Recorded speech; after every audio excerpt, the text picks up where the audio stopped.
Aïda Mbodj financé la nga sa cosmétique bi nga yaatal ko ma dem ba foofu deer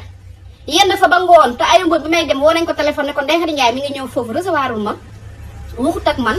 secrétaire am ñëw fekk ma fu ma toog ne ma Ndeye Khady Aïda Mbodj ngeen recevoir la dama ñibbi si est-ce que dir yëg na ko dama ñëw def sama pere dem Dubaï jënd samay bagage ñëw toog ma jaay ko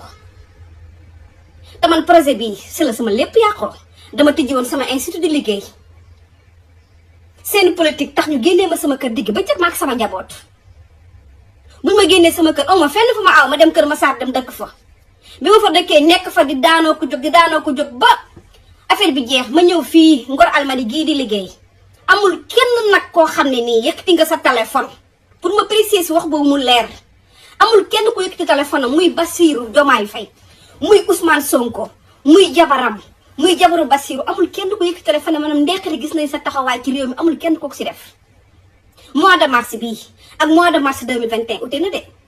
mois de mars 2021 rek ñëpp ma yenu ca kaw Ndeye Khady bii dañoo jël ñu leen neex takkal leen ay médaille teg leen sa buntu pale ba di leen saragal amul benn baat boo xam ne yëkkati nañ ko ne Ndeye Khady Ndiaye ñu ngi lay remercier wala ñu ngi lay sant ci sa taxawaay ci réew mi te réew mi am na lu mu fi taxaw de te amul kenn ku ko def nit nag booy jot passeport diplomatique wala ñu lay jox xaalis ngay tëji institut day fekk nga dégg merci man dégguma merci man Ndeye Khady Ndiaye dégguma merci dégguma jërëjëf dégguma yow kat sa taxawaay nii jour bu may dem projet kenn fekkuma fa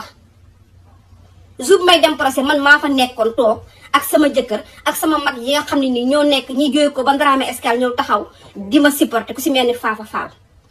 ak Mouhamed Ndiaye